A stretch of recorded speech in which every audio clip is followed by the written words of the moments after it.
ഇത് ഒരു ദുഃഖകരമായിട്ടുള്ള സാഹചര്യമാണ് ഉണ്ടായിട്ടുള്ളത്. അതുകൊണ്ട് തുടർന്ന് ഈ സർക്കാരിൻ്റെ ഭാഗത്തു നിന്ന് എല്ലാ സഹായങ്ങളും ഉണ്ടാകണമെന്നുള്ള അഭ്യർത്ഥന വെച്ചിട്ടുണ്ട്. തുടർന്ന് വരുന്ന ദിവസങ്ങളിൽ ഇതിനാവശ്യമായിട്ടുള്ള ഇടപെടൽ നടക്കും. നാളെ തന്നെ ഇതിനാവശ്യമായിട്ടുള്ള പോസ്റ്റ്മോർട്ടം മറ്റു കാര്യങ്ങൾ ചെയ്യുന്നതിനുള്ള പൈസ ഗവൺമെന്റിന്റെ ഭാഗത്ത് നിന്ന് കൊടുക്കാമെന്ന് പറഞ്ഞിട്ടുണ്ട്. ഒന്നും കിട്ടിയിട്ടില്ല. ഇവിടെ ആരും വന്നില്ല. ഇവിടെ വന്നായിരുന്നു ചാമക്കാല സാറ് വന്നായിരുന്നു, പറഞ്ഞ അടക്കമൊക്കെ കഴിഞ്ഞിട്ട്. അല്ലാതെ ഒന്നും ഞങ്ങൾക്കൊരു പൈസയും കിട്ടിയിട്ടില്ല.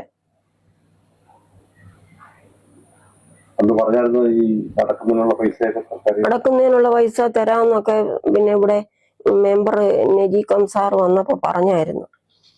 പറഞ്ഞെങ്കിലും പിന്നെ ഒരു രൂപ പോലും നമുക്ക് കിട്ടിയിട്ടില്ല. പുനലൂർ നെല്ലിപ്പള്ളി പെട്രോൾ പമ്പിന് സമീപം കൂറ്റൻ കോൺക്രീറ്റ് സംരക്ഷണ ഭിത്തി തകർന്നു വീണ് സർവീസ് സ്റ്റേഷനിലെ സ്പ്രേ പെയിന്റിംഗ് തൊഴിലാളി മരിച്ച സംഭവം നടന്ന 18 ദിവസം പിന്നിട്ടിട്ടും തൊഴിലാളിയുടെ കുടുംബത്തിന് ആവശ്യമായ നഷ്ടപരിഹാരമോ അടിയന്തര സഹായമോ നൽകാൻ നടപടിയായില്ല.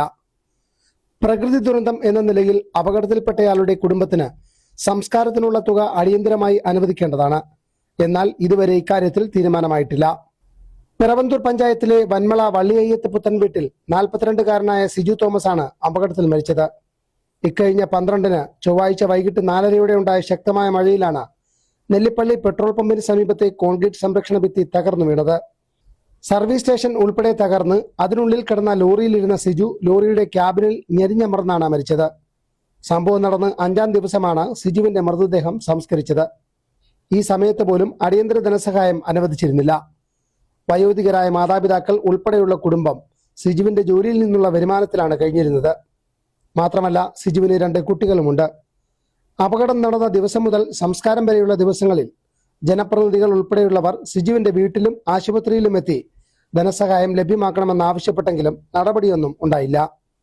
സിജുവിന്റെ പോസ്റ്റ്മോർട്ടം റിപ്പോർട്ട് ലഭിക്കാൻ വൈകിയതാണ് അടിയന്തര സഹായങ്ങൾക്കുള്ള നടപടികൾ വൈകിയതെന്നാണ് വിവരം.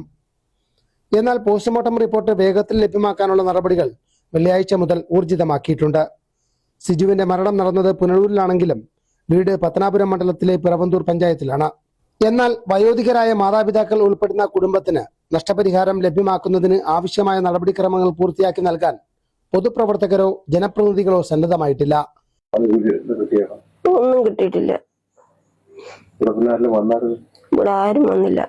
ഇവിടെ വന്നായിരുന്നു ചാമക്കാല സാറ് വന്നായിരുന്നു, പറഞ്ഞ അടക്കമൊക്കെ കഴിഞ്ഞിട്ട്. അല്ലാതെ ഒന്നും ഞങ്ങൾക്കൊരു പൈസയും കിട്ടിയിട്ടില്ല.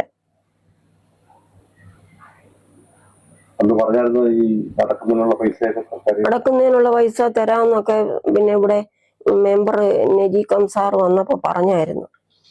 പറഞ്ഞെങ്കിലും പിന്നെ ഒരു രൂപ പോലും നമുക്ക് കിട്ടിയിട്ടില്ല.